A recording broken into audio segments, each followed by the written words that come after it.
का स्वागत करता हूं अपने एमआरएस स्टडी परिवार में। तो डियर, जैसा कि आपको पता है कि मैंने जो है एक पोल करवाया था आपको यूट्यूब पे ही, है ना, कल रात में, जिसमें 14 घंटा पहले ये वीडियोस मैं रिकॉर्ड कर रहा हूँ। अप्रोक्सीमेटली 10 10 बज रहे हैं, ठीक है।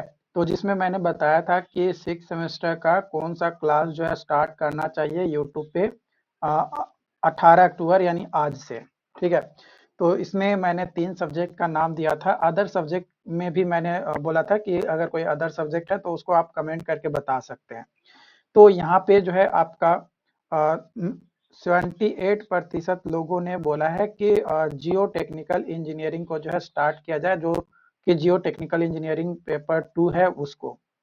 तो इसमें जो भी आपके सिलेबस हैं, आई होप कि आप लोग सिलेबस जो है प्रिंट आउट करवा लिए होंगे। अगर प्रिंट देखो इस तरीके से अगर आप प्रिंट करवा कर रखे हुए हो तब तो अच्छी बात है, आपको सिलेबस ज़्यादा खोजने की ज़रूरत नहीं पड़ेगा, ज़्यादा आपको परेशान होने की ज़रूरत नहीं पड़ेगा, ठीक है। तो इसमें जो पहला मॉड्यूल है जियो टेक्निकल इंजीनियरिंग 2 में, वो हम लोग जो है यहाँ पे स्टार्ट करेंगे आज। और इसमें जो है सबसे पहले हम लोग स्टार्ट करेंगे जो कि मॉड्यूल 1 में आपको जो है कंसोलिडेशन ऑफ सॉइल के बारे में पढ़ना है। किसके बारे में? कंसोलिडेशन ऑफ सॉइल के बारे में पढ़ना है। तो डियर, कंसोलिडेशन ऑफ सॉइल में सबसे पहले हम लोग बात करते हैं कि कंसोलिडेशन का मतलब होता क्या है। देखो, अगर कंसोलिडेशन का मतलब अगर बात किया जाए तो कंसोलिडेशन का मतलब होता है rate of change of volume with time to produce a given settlement. और जनरली कंसोलिडेशन में जो है हम लोग जो वाटर होते हैं सॉइल के पोर्स में, जो वाटर अवेलेबल होते हैं, उन वाटर को रिमूव करने के पर्पज से हम लोग जो है करते हैं। क्योंकि जब भी वेल्डिंग वगैरह बनाते हैं, आप नॉर्मली अगर सॉइल पे वेल्डिंग बनाएंगे तो उसमें बहुत ज्यादा लार्ज डिफॉर्मेशन जो है देखने को मिलता है। तो ये जो कंसोलिडेशन टॉपिक है ये आपको पढ़ना है किसमें? कंप्रेसिबिलिटी में, है ना। ये कंप्रेसिबिलिटी चैप्टर में आपको पढ़ना है कंसोलिडेशन। कुछ बुक्स में अलग चैप्टर भी दिया हुआ रहता है, कुछ में कंबाइन रहता है। तो कंप्रेसिबिलिटी के अंदर ही जो है इसके बारे में पढ़ना है। तो कंप्रेसिबिलिटी क्या होता है? Change in volume in a soil when subjected to pressure amount settlement, है ना। जब प्रेशर अप्लाई होता है किसी भी सॉइल पे तो उसका जो वॉल्यूम होता है सॉइल का सेटलमेंट होने के कारण से क्या हो जाता है? चेंज हो जाता है। तो वो जो उसका वॉल्यूम चेंज होता है उसी को जो है कंप्रेसिबिलिटी कहते हैं। बात किया जाए कंप्रेसिबिलिटी की तो कंप्रेसिबिलिटी दो फॉर्म में आपको जो है देखने को मिलता है। पहला होता है कॉम्पैक्शन, है ना। पहला क्या होता है? फर्स्ट टर्म आपको होता है कॉम्पैक्शन, कॉम्पैक्शन, ठीक है। और सेकेंड होता है कंसोलिडेशन, ठीक है। पहला होता है कॉम्पैक्शन और दूसरा होता है कंसोलिडेशन। तो कॉम्पैक्शन क्या होता है? कॉम्पैक्शन के बारे में आप लोग जो है जियो टेक्निकल इंजीनियरिंग 1 यानी सॉइल मैकेनिक्स 1 में आपने जो है पढ़ा होगा। उसमें जो है आप पढ़ते हैं कि जो एक इंस्टेंटेनियस प्रोसेस होता है, जैसे ही सॉइल पे कोई लोड लगता है तो उसमें जो वॉइड्स में जो एयर प्रेजेंट होती है, वो एयर जो है क्या होता है? एक्सपल्सन होता है, यानी एयर का जो है रिमूवल आपका होता है। तो वो कॉम्पैक्शन आपका कहलाता है। कॉम्पैक्शन में जो डिग्री ऑफ सैचुरेशन होता है वो लेस देन 1 होता है ना। डिग्री ऑफ सैचुरेशन जो है कॉम्पैक्शन में लेस देन 1 होता है। ये चीजें आप लोग जो है सॉइल मैकेनिक्स 1 में पढ़े होंगे। ओके, अब बात किया जाए कंसोलिडेशन की, तो कंसोलिडेशन में क्या होता है कि एक्सपल्सन ऑफ वाटर होता है। क्या होता है? वाटर का एक्सपल्सन होता है। तो जो कंसोलिडेशन होते हैं ये दो तरीके से होता है, और कंसोलिडेशन जो है टाइम डिपेंडेंट है। ये एक दिन में नहीं होगा, आज लोड लगाए और कल जो है पूरा पानी निकल गया, ऐसा कुछ नहीं है। ये टाइम डिपेंडेंट है। टाइम धीरे धीरे धीरे धीरे इसमें जो है टाइम लगेगा आपका, है ना। इसमें क्या होगा? आपका टाइम लगेगा। तो जो टाइप्स है कंसोलिडेशन के, वो दो तरीके के आपके जो है टाइप्स यहाँ पे आपका दिया गया है। जो फर्स्ट टाइप्स है वो है प्राइमरी कंसोलिडेशन, है ना। तो प्राइमरी कंसोलिडेशन जो है टाइम डिपेंडेंट प्रोसेस है, जिसमें जो वॉल्यूम होता है वॉइड्स का वो रिड्यूस होता है। किसके कारण से वॉल्यूम ऑफ वॉइड रिड्यूस होता है? तो due to expulsion of pore water. Pore water जो होता है उसका एक्सपल्सन होने के कारण से वो रिड्यूस होता है। इसमें जो डिग्री ऑफ सैचुरेशन होता है वो आपका इक्वल टू 1 होता है, यानी एस इक्वल टू 1 जो है आपका होता है, यानी डिग्री ऑफ सैचुरेशन 1 होता है। फिर होता है सेकेंडरी कंसोलिडेशन। प्राइमरी कंसोलिडेशन होने के बाद ही सेकेंडरी कंसोलिडेशन होता है। तो जो सेकेंडरी कंसोलिडेशन है ये आपका भी टाइम डिपेंडेंट है और इसमें भी जो है वॉल्यूम का रिडक्शन होता है। लेकिन वॉल्यूम का रिडक्शन किस तरीके से होता है? जब सॉइल सॉलिड जो होता है वो उसका प्लास्टिक रीएडजस्टमेंट होता है, उसके कारण से जो वॉल्यूम में रिडक्शन देखने को मिलता है, यानी वॉल्यूम में चेंजेस देखने को मिलता है, वो सेकेंडरी कंसोलिडेशन होता है। ओके, यहां तक आपको समझ में आया? अब यहाँ पे एक चीज आपको ध्यान रखना है, प्रोसेस ऑफ कंप्रेसिबिलिटी, है ना? ये चीज आप लिख सकते हो, प्रोसेस ऑफ कंप्रेसिबिलिटी। ठीक है, प्रोसेस ऑफ कंप्रेसिबिलिटी में आपका क्या होता है, 3 फेजेस आपको जो है देखने को मिलेंगे। पहला फेज में कॉम्पैक्शन, ठीक है, दूसरा फेज में प्राइमरी कंसोलिडेशन और तीसरा फेज में आपका सेकेंडरी कंसोलिडेशन। सेकेंडरी कंसोली, इसको मैं ऊपर कर देता हूं, रुको, चलो वो गायब ही हो गया, अच्छी बात है। कंसोलिडेशन, ठीक है, ये आपका यहाँ पे जो है होता है। ठीक, तो ये आपका जो है प्रोसेस ऑफ कंप्रेसिबिलिटी आपका यहाँ पे हो गया, राइट। चलिए, तो ये इतना आप नोट डाउन करना चाहो तो नोट डाउन कर सकते हो। एक बार मैं ऊपर से पॉज कर लेता हूँ, है ना? ऐसे वीडियोस को पॉज करके आप नोट डाउन कर लो।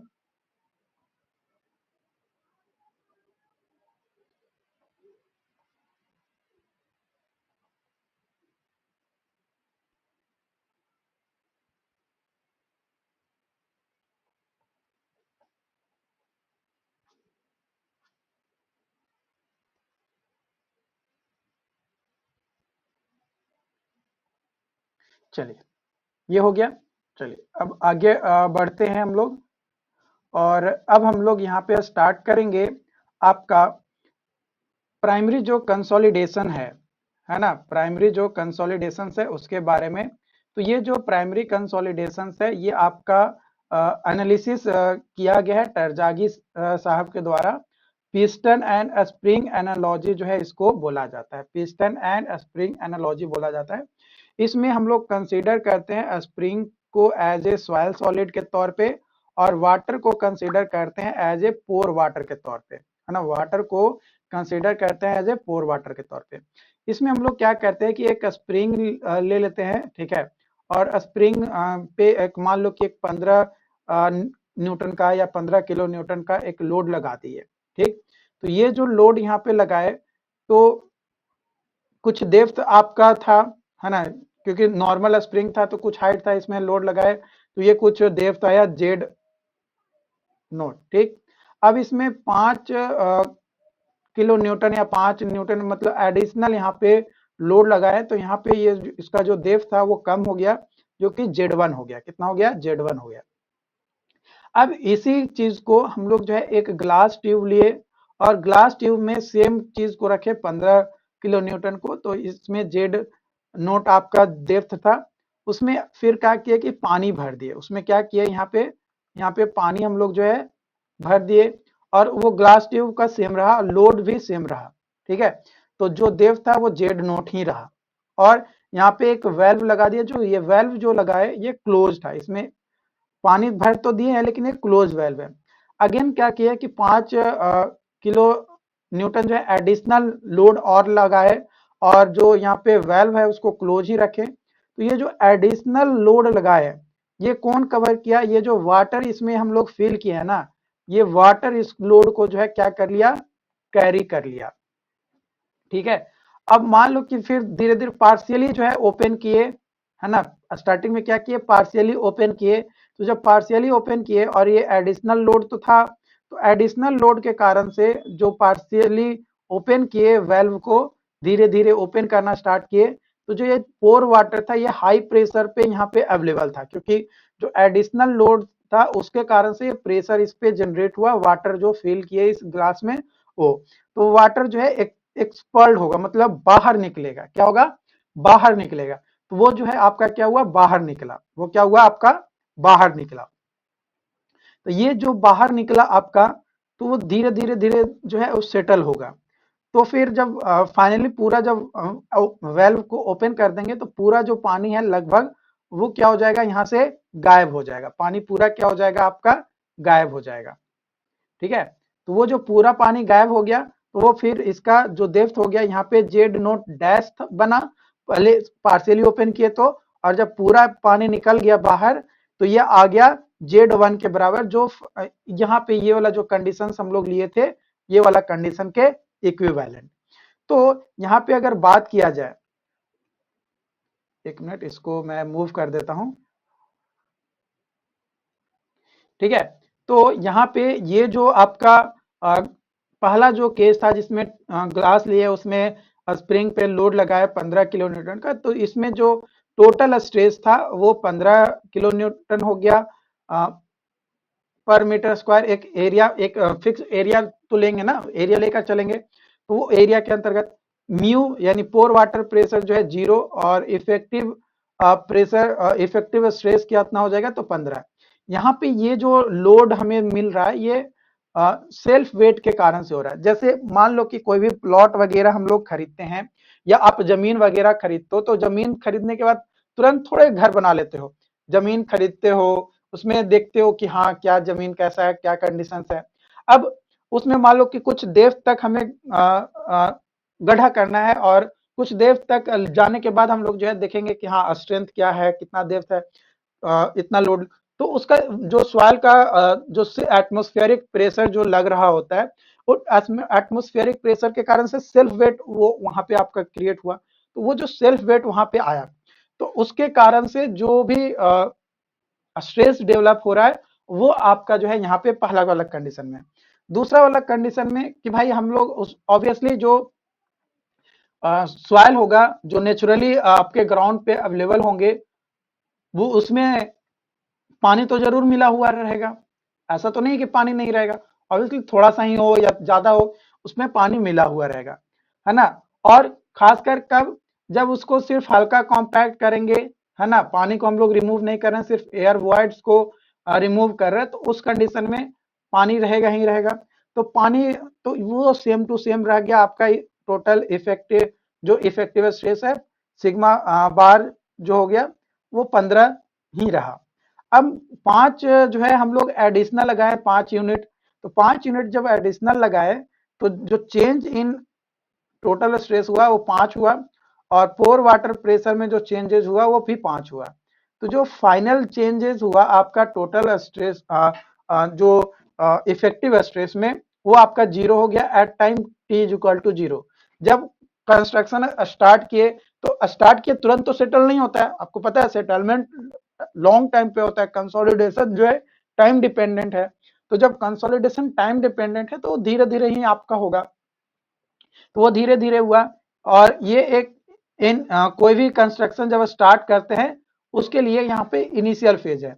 अब भाई जब हम लोग पार्शियली ओपन किए, कुछ टाइम हुआ, मान लो कि time T is equal to 0 से बड़ा है और इन्फिनिटी से छोटा है, यानी कुछ टाइम बीता, 1 साल 2 साल बीता, तो उसके बाद यहाँ पे जो है देखने को मिला कि कुछ सेटलमेंट आपका हुआ, note Z note dash depth जो है आपका आया, यानी यहाँ पे यहाँ से यहाँ तक अगर डेप्थ बात किया जाए तो मान लो कि एक्स डेप्थ जो है डिक्रीज हुआ, एक्स डेप्थ क्या हुआ यहाँ पे, डिक्रीज हुआ, है ना। और फिर धीरे धीरे धीरे देखे कि जब इन्फिनिटी टाइम के बराबर आ गया टाइम, है ना, तो हम लोग देखे कि क्या हुआ कि जो जेड 1 डेप्थ जो है यहाँ पे आया, और टोटल जो डेप्थ यहाँ पे ये सेटल हुआ, वो मान लो कि वाई डेप्थ जो है यहाँ पे सेटल हुआ, कितना डेप्थ सेटल हुआ, तो वाई डेप्थ जो है ये आपका सेटल हुआ।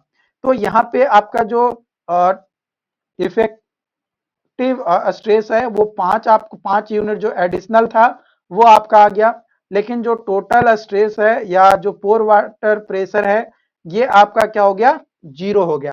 कब? एट इंफिनिटी पे, है ना, या इंफिनिटी टाइम को अचीव कर लिया उस कंडीशन में। ठीक है, यहां तक कोई दिक्कत? इसको आप लोग जो है नोट डाउन कर लो।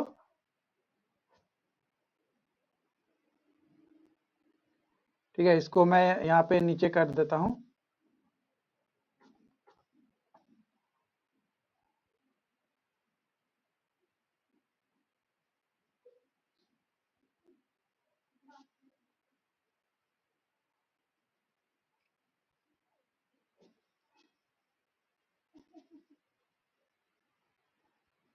ओके, चलिए, उम्मीद करते हैं कि आप लोग जो है नोट डाउन कर लिए होंगे।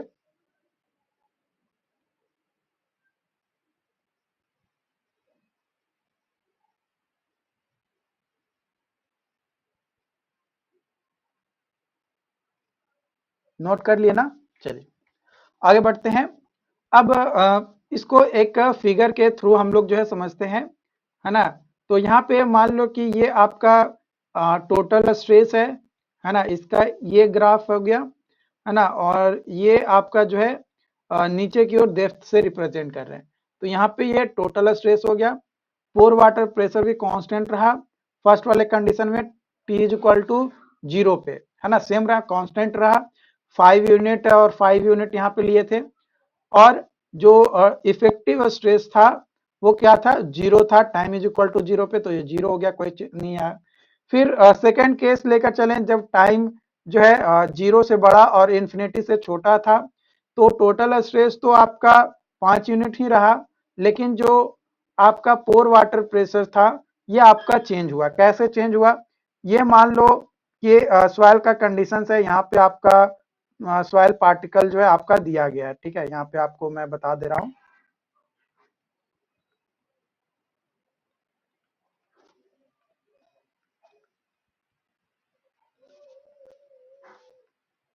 ठीक है, अब मान लो कि यहाँ पे हम लोग जो है बिल्डिंग बनाए, है ना, अब यहाँ पे बिल्डिंग बनाए, अलग अलग फ्लोर्स आपका यहाँ पे था। तो जो जब लोड इसका लगेगा, तो लोड लगने के कारण से जो पोर वाटर है, यानी जो वाटर प्रेजेंट होगा, इसके जो टॉपर मोस्ट पार्ट में होगा, है ना, यहाँ पे कलर मैं चेंज कर लेता हूँ, है ना, यहाँ पे जो टॉप में होगा, कलर नहीं चेंज हुआ क्या, है ना, यहाँ पे जो टॉप रहेगा, टॉप वाला और बॉटम वाला पानी जो है ये इधर से निकलेगा, कहेगा कि भाई हम पहले निकलेंगे, है ना, और ऊपर वाला कहेगा कि हम पहले निकलेंगे। तो ऊपर से और नीचे से जो है पहले पानी आपका क्या हो गया, निकलेगा। तो यहाँ पे आपका इनिशियल फेज में आप देखो, यहाँ पे 0 हो जाएगा और यहाँ पे 0 हो जाएगा, लेकिन यहाँ पे पोर वाटर प्रेशर आपका प्रेजेंट रहेगा, है ना। तो ये हो गया, और जो इफेक्टिव स्ट्रेस है वो आपका ग्रेटर देन 0 होगा। तो यहाँ पे इस तरीके का आपका बन जाएगा। कब? जब t is equal to something होगा और 0 से बड़ा और इन्फिनिटी से छोटा होगा उस कंडीशन में। ओके, उसके बाद यहाँ पे आपका जो है नीचे देख पा रहे होगे, ये ऊपर जाएगा क्या,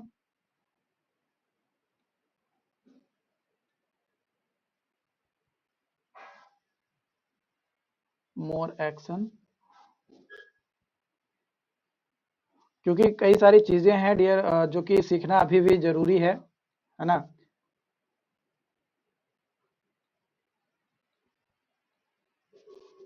चलो, ये शायद ऊपर ऊपर मूव नहीं हो पा रहा है। चलो कोई नहीं, अगर ये ऊपर मूव नहीं हो रहा है तो इसको मैं साइड में बना देता हूँ, है ना, साइड ऊपर में ही मैं बना देता हूँ, कलर चेंज करके ये कलर ले लेता हूँ। ठीक है, यहाँ पे मैं बना देता हूँ, ये आपका इस तरीके का दिया गया है। ठीक है, यहाँ पे आपका ये डेप्थ हो गया, और यहाँ पे आपका जो है चेंज इन टोटल स्ट्रेस आपका दिया गया।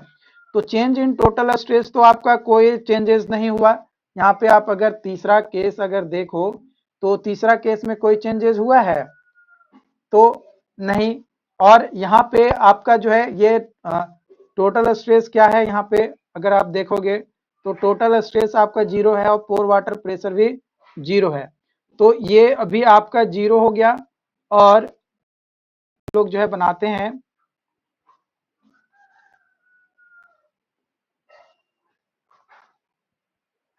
और यहाँ पे तो डेप्थ है डी, मैं लिख देता हूँ, ये भी आपका 0 हो गया। लेकिन तीसरा केस आप यहाँ पे देख सकते हो कि जो effective change in effective stress है वो आपका समथिंग हुआ, जो कि समथिंग कितना, जो एडिशनल यूनिट हम लोग यहाँ पे लगाए थे उस एडिशनल यूनिट के प्रोपोर्शनल जो है आपका यहाँ पे आपका हो गया। ठीक, तो ये कब हुआ, जब t इज इक्वल टू, है ना, जब t is equal to infinity या t जो है बड़ा हो गया इंफिनिटी से उस कंडीशन में। ठीक, तो ये चीजें आपको जो है समझ में आएगा, यहां तक कोई दिक्कत नहीं होना चाहिए।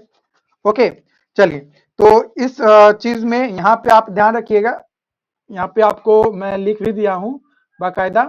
यहाँ पे sigma is equal to total stress है, mu is equal to pore water pressure है, और आपका sigma bar is equal to effective stress आपका यहाँ पे दिया गया। इसको आप नोट डाउन कर लो, है ना, इसको एक बार क्या कर लो, नोट डाउन कर लो।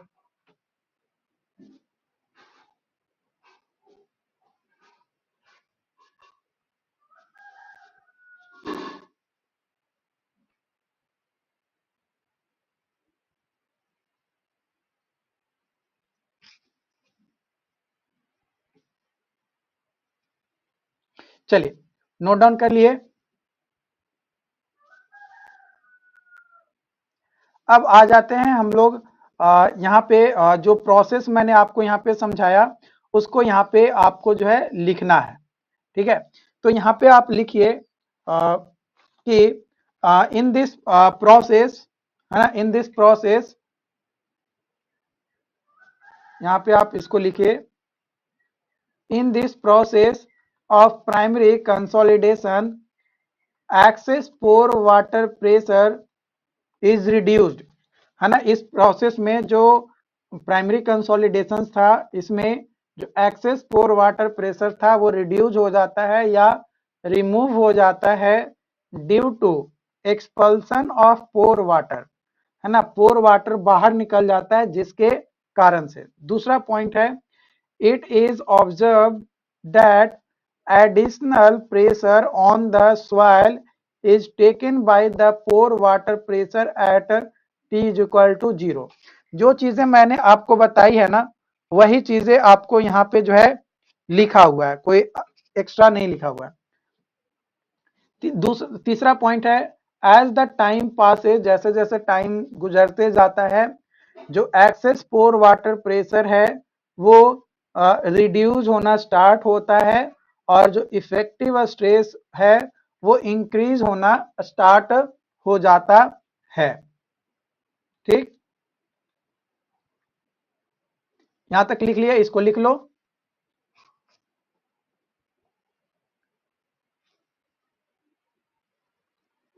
अगला पॉइंट है आपका, आफ्टर इनफाइनाइट टाइम एक्सेस पोर वाटर प्रेशर बिकम्स 0। मतलब लंबे टाइम के बाद जो एक्सेस पोर वाटर प्रेशर है वो क्या हो जाएगा, 0 हो जाएगा। And all the value of additional pressure, और जो वैल्यू है एडिशनल प्रेशर के जो कि total stress is taken by soil solid and effective stress becomes equal to additional value। जो अप्लाइड वैल्यू था, जो एडिशनल वैल्यू हम लोग अप्लाई कर रहे थे उस एडिशनल वैल्यू के बराबर ऑफ टोटल स्ट्रेस का हो जाएगा कौन, तो इफेक्टिव स्ट्रेस। कौन, इफेक्टिव स्ट्रेस। ठीक है, यहां तक आपको जो है नोट डाउन कर लेना है। यहां तक नोट डाउन कर लिए। चलिए, अब आगे हम लोग जो है यहाँ पे डिस्कस करते हैं, और अब हम लोग बात करेंगे नॉर्मली कंसोलिडेटेड सॉइल के बारे में। और आपका एक टर्म आता है ओवर कंसोलिडेटेड सॉइल। तो पहले नॉर्मली कंसोलिडेटेड सॉइल के बारे में डिस्कस कर लेते हैं। देखो इसमें क्या होता है कि मान लो कि यहाँ पे हमारा कोई जमीन प्लॉट वगैरह जो है हम लोग खरीदे, ठीक। अब प्लॉट खरीदे, ये प्रेजेंट टाइम है हमारा, यहाँ पे खरीदे। अब खरीद कर हमने जो है डिसीजन लिया कि क्या करना है, तो घर बनाना है। अब कितने मंजिला का घर बनाना है ये अभी डिसाइड नहीं किए हैं, लेकिन जो प्लॉट हम लोग यहाँ पे खरीदे है ना, ये जो प्लॉट खरीदे, जो पास्ट के बारे में जाते हैं, तो पहले यहाँ पे जो घर बना हुआ था वो मात्र 2 फ्लोर वाला घर बना हुआ था, या जो भी कंस्ट्रक्शन था वो कम वेट वाला या कम लोड वाला था। तो जब जमीन खरीदते हैं तो पता ये चीजें जो है हम लोग लगा लेते हैं। तो पता चला कि भाई 2 फ्लोर वाला घर था, लेकिन जब इसको हम जमीन खरीदें तो प्रेजेंट में जमीन खरीदे, तो प्रेजेंट टाइम में जो जमीन खरीदे इसमें पाए, और हम लोगों ने डिसाइड किया कि भाई यहाँ पे 4 फ्लोर का घर जो है हमको बनाना है। क्या करना है, 4 फ्लोर का घर बनाना है। यानी पास्ट में इसमें जो इस पे जो लोड एक्ट हो रहा था वो क्या था, कम एक्ट हो रहा था, लेकिन प्रेजेंट में इस पे जो लोड एक्ट होगा, जो सॉइल है ना, जो फाउंडेशन बनाएंगे उसके द्वारा, तो ज्यादा लगेगा। तो ये जो है कंडीशन जो कहलाएगा सॉइल पे जो लोड लगने का, वो नॉर्मली कंसोलिडेटेड सॉइल कहलाएगा, है ना। इसको हम लोग एनसीसी सॉइल कहते हैं, है ना। एनसीसी का मतलब होता है नॉर्मली कंसोलिडेटेड क्लेई सॉइल, ठीक है। एनसीसी सॉइल का मतलब होता है नॉर्मली कंसोलिडेटेड क्लेई सॉइल, ठीक है। ग्रेवल के लिए हम लोग जनरली नहीं लेकर चलते हैं, क्योंकि उसमें सेटलमेंट ज्यादा जो है हमें देखने को नहीं मिलता है, क्लेई में ज्यादा जो है देखने को मिलता है। ओके, तो अब इसके बारे में हम लोग यहाँ पे लिखते हैं।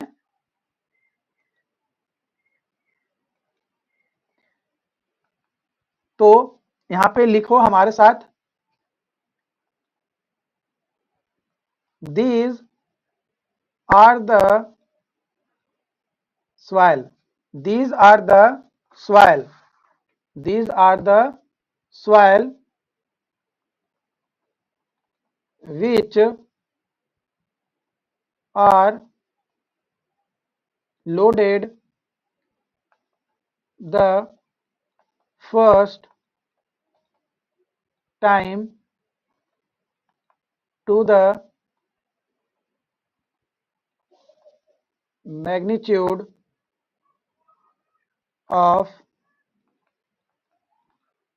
existing stress,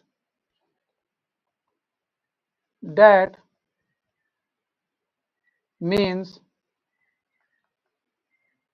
stress, stresses, that means stresses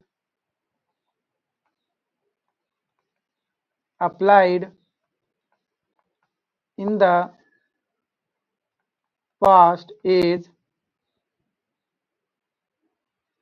less than present applied effective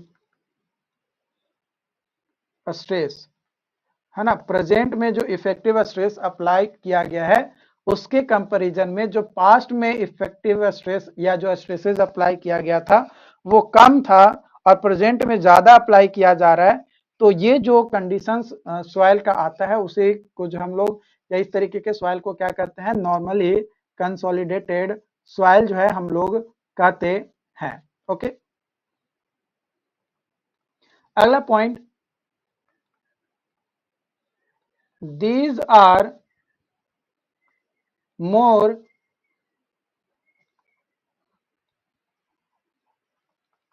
compressible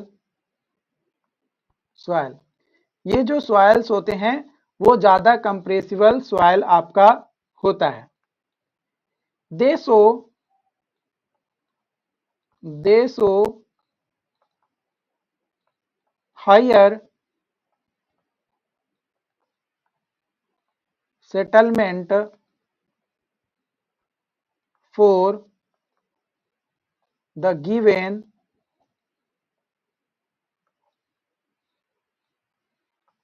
value of load, है ना। जो भी लोड हम लोग अप्लाई करते हैं उसके बिहाफ पे मतलब लार्ज सेटलमेंट जो है हमें देखने को यहाँ पे मिलता है। अब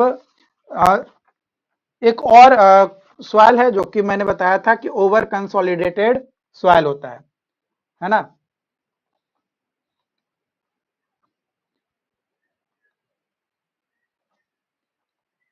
over consolidated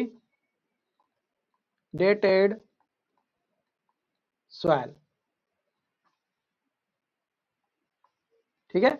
over consolidated soil, over consolidated soil में क्या होता है कि यहाँ पे आपका जो पास्ट में मान लो कि कोई बिल्डिंग खरीदे और यहाँ पे पास्ट में बहुत ज्यादा फ्लोर का था, 3 4 5 फ्लोर का जो है आपका बिल्डिंग बना हुआ था पास्ट में। लेकिन जब जमीन खरीदे और प्रेजेंट में हमें कितना बनाना है, तो मात्र 2 फ्लोर का जो है हमें घर बनाना है प्रेजेंट में, है ना। तो इस तरीके का जो कंडीशन वाला जो सॉइल मिलेगा हमें, वो कौन सा सॉइल होगा, इस तरीके का कंडीशन वाला। तो इस तरीके के कंडीशन वाला सॉइल हमारा होगा ओवर कंसोलिडेटेड सॉइल। कौन सा सॉइल होगा, ओवर कंसोलिडेटेड सॉइल। इसको जो हम लोग क्या बोलते हैं, ओसीसी सॉइल बोलते हैं। ओसीसी सॉइल का मतलब होता है ओवर कंसोलिडेटेड क्लेई सॉइल, ठीक है। तो चलिए इसके बारे में भी हम लोग यहाँ पे नोट डाउन कर लेते हैं। तो these are the soil, these are the soils, these are the soils which have been subjected, which have been subjected to the higher effective stress in the past greater than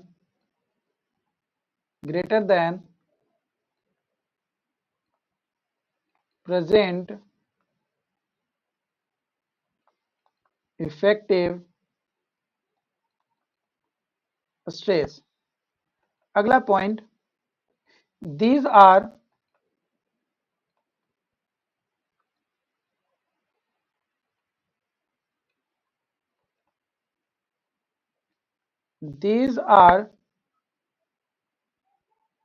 also called pre-consolidated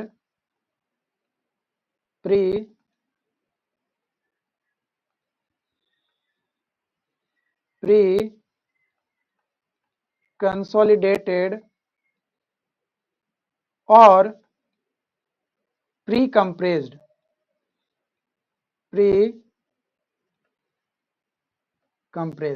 तो इस तरीके का जो soil होता है इसको consolidate करने की हमें जरूरत नहीं पड़ता है। क्यों कंसोलिडेट करने की जरूरत नहीं पड़ता है, क्योंकि ये ऑलरेडी कंसोलिडेटेड होता है। तो हम लोग इसमें ज्यादा पैसा लगाकर कंसोलिडेट करना बेनिफिट नहीं समझते हैं। फालतू का जो है आपका खर्च जो है बढ़ जाएगा, है ना। फालतू का आपका खर्च बढ़ जाएगा, तो हम लोग खर्च जो है यहाँ पे बढ़ाना नहीं चाहते हैं, ठीक है। They show very less settlement,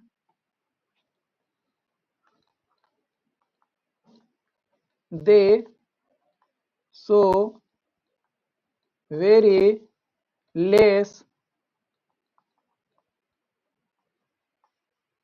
settlement for the given value of load, है ना। ये बहुत ही कम सेटलमेंट जो है हमें दिखाता है, ठीक है। वेरी लेस सेटलमेंट ऑफ जो है जब लोड लगता है सॉइल पे तो जो सेटलमेंट देखने को मिलता है वो बहुत ही कम जो है हमें देखने को मिलता है, तो वो हमारा जो है आ, कहलाता है आपका ओवर कंसोलिडेटेड सॉइल। ठीक है। अब यहाँ पे एक टॉपिक है और या टर्म आप कह सकते हो जो कि आपका है ओवर कंसोलिडेशन रेशियो। क्या है? Over consolidation ratio. जो ओवर कंसोलिडेशन रेशियो होता है इसको OCR लिखा जाता है। ये रेशियो होता है आपका इफेक्टिव स्ट्रेस इन पास्ट, है ना, in past divided by effective stress in present, है ना। पास्ट में इफेक्टिव स्ट्रेस क्या था और प्रेजेंट में इफेक्टिव स्ट्रेस क्या है, ये जो रेशियो बताता है उसी को कहते हैं ओवर कंसोलिडेशन रेशियो। उसको क्या कहते हैं? Over consolidation ratio. यहाँ पे ओवर कंसोलिडेशन रेशियो में अगर हमें वैल्यू मिला OCR वैल्यू जो है less than equal to n है 1 है ना, तो ये NCC सॉइल होगा। कैसा सॉइल होगा? NCC सॉइल होगा। और अगर OCR का वैल्यू ग्रेटर देन 1 है तो वो ये ओवर कंसोलिडेटेड क्लेई सॉइल होगा यानी OCC सॉइल होगा। और अगर ओवर कंसोलिडेशन रेशियो यानी OCR ग्रेटर देन 1 है, मतलब बहुत ज्यादा 1 है, 1 से ज्यादा बड़ा है, तो हाईली ओवर कंसोलिडेटेड सॉइल होगा। क्या होगा? हाईली ओवर कंसोलिडेटेड सॉइल आपका हो जाएगा। ओके। यानी अगर ओवर कंसोलिडेशन रेशियो बहुत ज्यादा, एक से मतलब बहुत ज्यादा, हद से ज्यादा बड़ा हो जाए तब, यानी यहाँ पे अगर मैक्सिमम जो वैल्यू होगा ओवर कंसोलिडेशन रेशियो का फॉर एनसीसी सॉइल वो कितना होगा? 1 होगा। क्यों? क्योंकि 1 के बराबर है या फिर 1 से छोटा है तो एनसीसी सॉइल होगा। तो एनसीसी सॉइल का जो मैक्सिमम वैल्यू है ओवर कंसोलिडेशन रेशियो यानी OCR वो 1 होगा मैक्सिमम, मिनिमम 0 भी हो सकता है ना। लेकिन 1 से ज्यादा बड़ा हुआ, मतलब 1 से बड़ा हुआ तो ओवर कंसोलिडेटेड, और 1 से बहुत बड़ा हुआ, बहुत बहुत बहुत बड़ा हो गया तो हाईली ओवर कंसोलिडेटेड सॉइल जो है आपका यहाँ पे होगा। ठीक, यहां तक कोई दिक्कत नहीं। इसको नोट डाउन कर लीजिए, नोट डाउन करना चाहते हैं तो, है ना। वीडियो पॉज करके आप लोग जो है नोट डाउन कर लीजिए, क्योंकि नोट डाउन कीजिएगा तो आपको जो है आपका जो नोट्स है वो आपका प्रिपेयर हो जाएगा, और नोट्स आपका प्रिपेयर होगा तो आपको ही अच्छा लगेगा पढ़ने में, समझने में। ठीक है।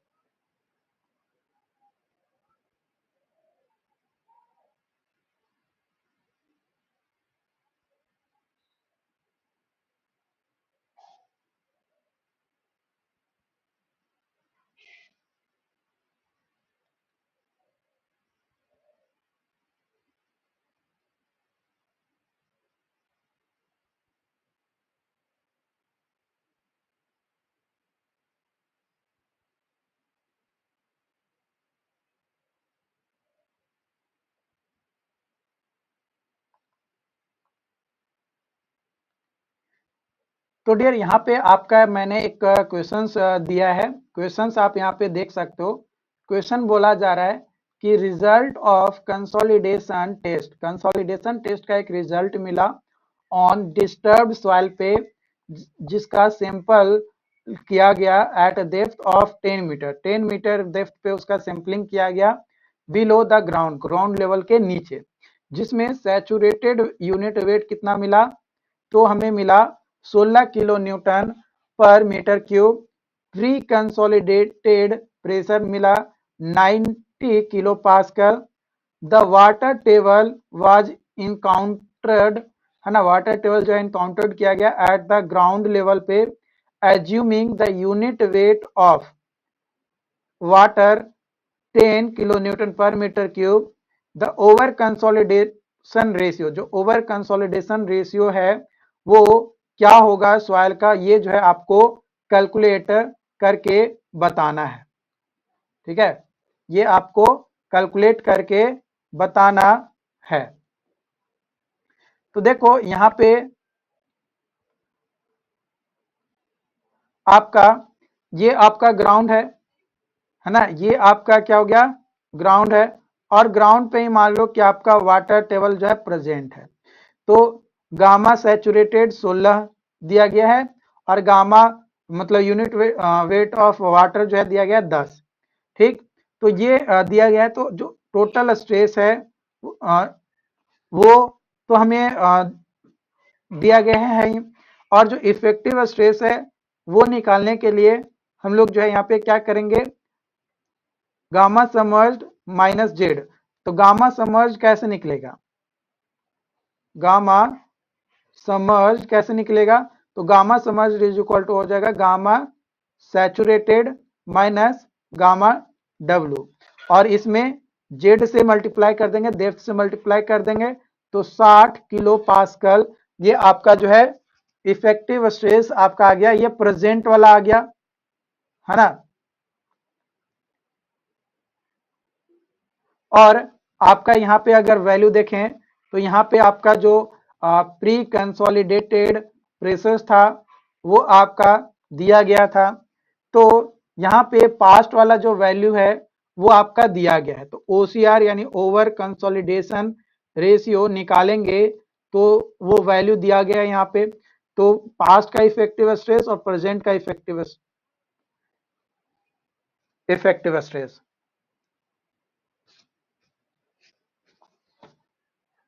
है ना, पास्ट का इफेक्टिव स्ट्रेस और प्रेजेंट का इफेक्टिव स्ट्रेस डिवाइड करेंगे 90/60, तो आ जाएगा OCR इज इक्वल टू 1.5। कितना आ जाएगा, 1.5। इस तरीके से जो है आपको क्या करना है, यहाँ पे कैलकुलेशन जो है करना है। इजी कैलकुलेशन से आसानी से आप इसको जो है कैलकुलेट कर पाएंगे, है ना, कोई दिक्कत यहाँ तक नहीं होना चाहिए। चलिए अगली क्वेश्चंस की ओर यहाँ पे बढ़ते हैं। तो अगला क्वेश्चंस आपका यहाँ पे दिया गया है कि एक स्ट्रेस स्ट्रेन बिहेवियर बताना है सॉइल का as shown in figure. Figure में आपका दिया गया है ये एक्सियल स्ट्रेन दिया गया है EA, और स्ट्रेस दिया गया सिग्मा 1 माइनस सिग्मा 2, और ये कर्व 2 और कर्व 1 का बताना है कि क्या बिहेवियर होगा। तो देखो इन दोनों का अगर बिहेवियर के बारे में बात किया जाए तो यहाँ पे आप देख पाओगे कि जो कर्व 1 है उस वो डेंस सैंड का है और ओवर कंसोलिडेटेड क्ले होगा, और कर्व 2 जो है लूज सैंड का होगा जो कि नॉर्मली कंसोलिडेटेड क्ले आपका यहाँ पे हो जाएगा, है ना। तो ये यहाँ पे आप देख पाओगे, यहाँ तक कोई दिक्कत, इसको नोट डाउन करना चाहो तो नोट डाउन कर सकते हो। ठीक है, उम्मीद करते हैं कि वीडियो को पॉज करके आप साथ में नोट डाउन जरूर करते होंगे हमारे साथ, क्योंकि डियर देखिए जब तक आप नोट डाउन नहीं करिएगा, खुद का नोट्स नहीं बनाइएगा, तब तक कैसे होगा। खुद का नोट्स तो आपको बनाना पड़ेगा ना, खुद का नोट्स तो आपको बनाना पड़ेगा।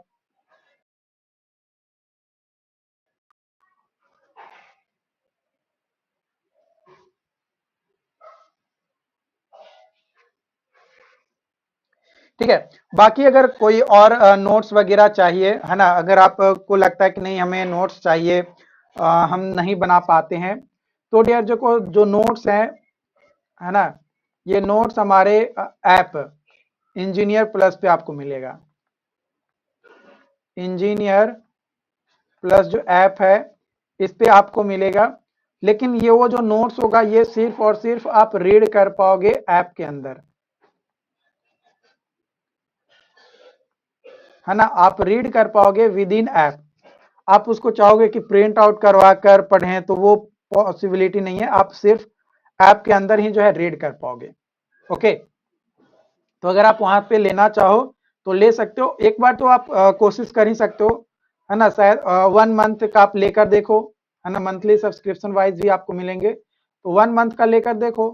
अगर आपको अच्छा लगता है तो अगले मंथ में उसको एक्सटेंड करवा लेना, नहीं अच्छा लगेगा तो देखो, कोई भी चीजें आप किसी चीज को एक बार ट्राई करोगे, उस पे बोला जाता है ना कि इस्तेमाल करोगे तभी तो आप किसी चीज को विश्वास करोगे ना, इस्तेमाल करोगे तभी तो विश्वास करोगे। तो इस्तेमाल करो, एक बार करके देखो, आपको जो है पता चल जाएगा। चलिए आगे की ओर हम लोग जो है बढ़ते हैं।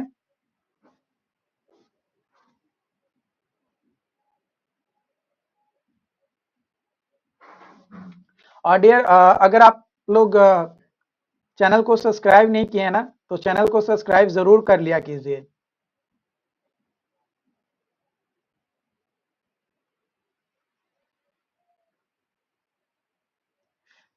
क्योंकि अगर आप चैनल को सब्सक्राइब नहीं रखेंगे तो आपको जो है अपडेट नहीं पता चलेगा कि क्या हो रहा है क्या नहीं हो रहा है। ठीक है, तो अब यहाँ पे हम लोग जो है स्टार्ट करेंगे और समझेंगे टाइम वर्सेस सेटलमेंट कर्व के बारे में। किसके बारे में?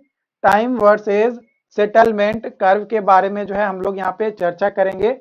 ठीक है, टाइम वर्सेस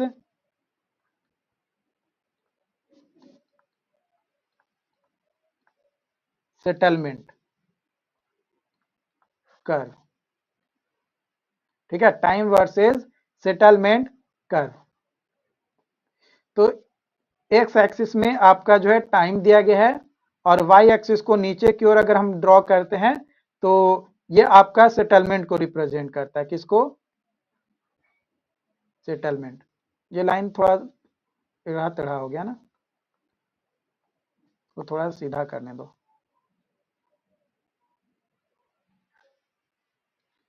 अब कुछ ठीक है ना? आप सीधा बनाना, क्योंकि ये फ्री हैंड मैं बना रहा हूँ, इसलिए हो सकता है कि थोड़ा टेढ़ा टेढ़ा हो। तो ठीक है, तो यहाँ पे अगर इस तरीके का आपको सेटलमेंट देख रहे हो, तो लार्ज सेटलमेंट आपको यहाँ पे मिल रहा है, और यहाँ पे जो है ये आपका कम सेटलमेंट देखने को मिला।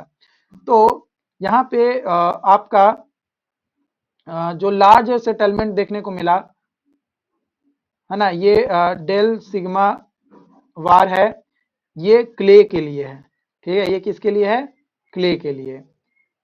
ओके, और यहाँ पे डेल सिग्मा बार यानी effective change in effective stress, तो ये आपका सैंड के लिए हो गया। ये किसके लिए हो गया? सैंड के लिए। ये सैंड के लिए हो गया, और ये आपका क्ले के लिए हो गया। तो यहाँ पे आप नोट पॉइंट लिख सकते हो। क्या नोट पॉइंट लिख सकते हो? On the equal increasing, on the equal increasing in the effective stress,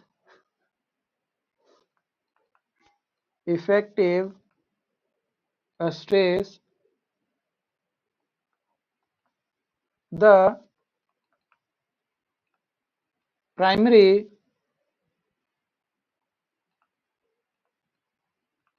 the primary consolidation the primary consolidation process is completed early with the less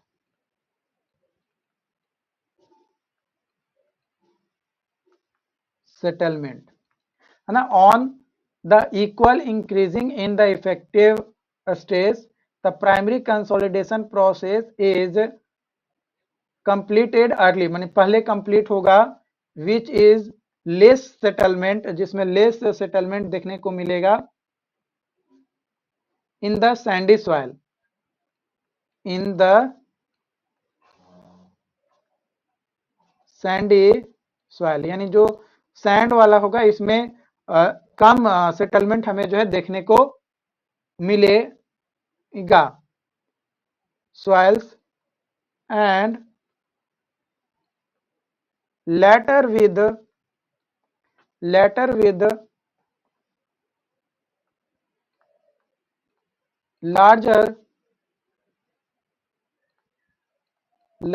larger settlement in the clay soil because sands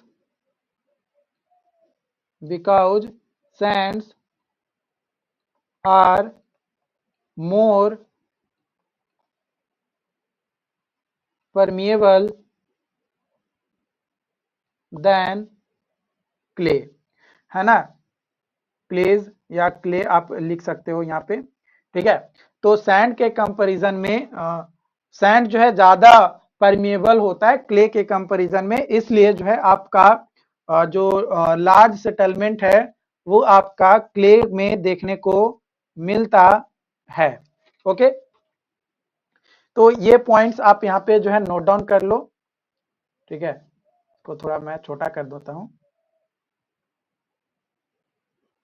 है ना। इसको आप जो है note down कर लो।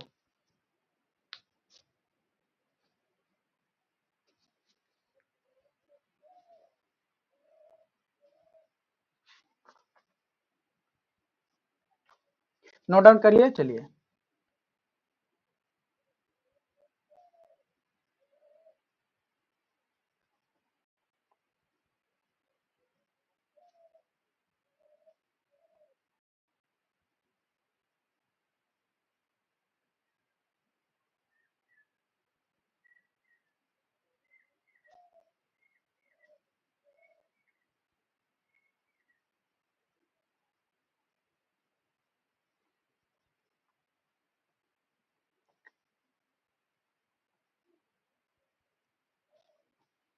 अब आगे हम लोग बढ़ेंगे और जानेंगे हम लोग यहाँ पे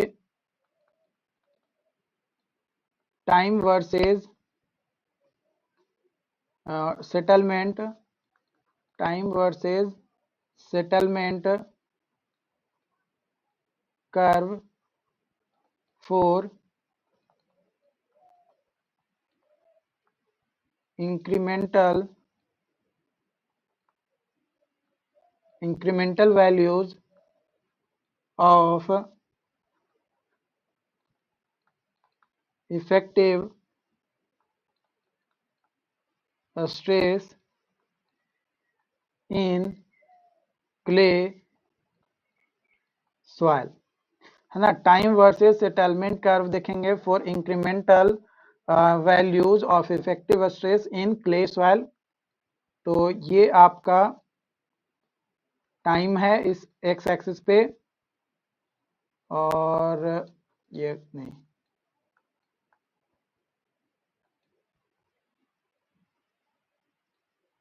और वाई एक्सिस पे आपका जो है सेटलमेंट है। वाई एक्सिस पे क्या है, सेटलमेंट आपका यहाँ पे है, ठीक है। तो वाई एक्सिस पे आपका यहाँ पे क्या हो गया, सेटलमेंट हो गया, राइट। तो यहाँ पे जब आपका डेल सिग्मा लगाएंगे, है ना। डेल सिग्मा अगर आपका डैश लगेगा यानी जो चेंज इन इफेक्टिव स्ट्रेस होगा, ठीक है। तो ये जो चेंज इन इफेक्टिव स्ट्रेस है ये आपका के कारण से जो सेटलमेंट आपको देखने को मिलेगा वो लार्ज सेटलमेंट देखने को मिलेगा। यहाँ पे आप सेटलमेंट देखोगे जो कि एस1 होगा, जो कि सबसे ज्यादा होगा। उसके बाद again change in effective stress आएगा तो इसमें थोड़ा कम सेटलमेंट देखने को मिलेगा, और अगेन फिर आपका जो है और कम जो है आपको सेटलमेंट देखने को मिलेगा। तो यहाँ पे ये जो सेटलमेंट होगा, है ना, ये S2 ये कम होगा, और ये जो सेटलमेंट होगा S3 जो कि चेंज इन इफेक्टिव स्ट्रेस के कारण से ये और कम होगा। तो यहाँ पे जो S1 है ये सबसे ज्यादा है, उससे कम है S2 और सबसे कम है S3, यानी सेटलमेंट 1 2 3, ठीक। और जो इफेक्टिव स्ट्रेस है, चेंज इन इफेक्टिव स्ट्रेस, वो तीनों ही कंडीशन में आपका क्या है, बराबर है। तीनों ही कंडीशन में आपका क्या है, इक्वल आपका यहाँ पे है। तो इस चीज को आप जो है नोट डाउन कर लीजिए। बाकी इससे रिलेटेड और भी चीजें आप लोगों को आगे और डिस्कस किया जाएगा। चैनल पे पहली बार जुड़े हैं तो चैनल को सब्सक्राइब जरूर कर लीजिए और अपने दोस्तों के साथ शेयर जरूर कर दीजिए, ताकि उन्हें भी जो है इसके बारे में पता चल सके और ज्यादा से ज्यादा लोग जुड़ सके, उसके लिए अपने दोस्तों के साथ इसे शेयर कर दीजिए। और मिलते हैं नई अपडेट के साथ अनदर वीडियोस में, नए टॉपिक, मतलब इसी टॉपिक को और कंटिन्यू करेंगे। ऐसा नहीं है कि सॉइल मैकेनिक्स आपका खत्म हो गया, क्योंकि आपको क्वेश्चंस भी साथ ही साथ मैं करवा रहा हूँ, है ना। चाहे गेट, मतलब कई सारे क्वेश्चंस भी प्रैक्टिस करवा रहा हूँ, प्लस आपका जो सेमेस्टर एग्जाम का जो क्वेश्चंस पूछा गया है उस क्वेश्चंस को भी मैं धीरे धीरे आप लोगों के साथ शेयर करते रहूंगा, ताकि आप लोगों को बीच बीच में आइडिया लग सके कि हाँ भाई क्वेश्चन इस तरीके का जो है पूछा जा सकता है, तो इस तरीके का क्वेश्चन को इस तरीके से हम जो है बना सकते हैं। ओके, तो आज के लिए इतना ही रखते हैं। और नोट्स जो है वो आपको हमारे ऐप पे मिलेगा, जो रीड कर पाएंगे आप ऐप के अंदर ही, और नहीं अगर आप लेना चाहते हैं तो आप इसको जो है नोट डाउन, नोट्स को जो है, मतलब एक प्रॉपर नोट्स आपको जैसे जैसे मैं बता रहा हूँ वैसे वैसे आप नोट डाउन करके भी जो है बना सकते हैं।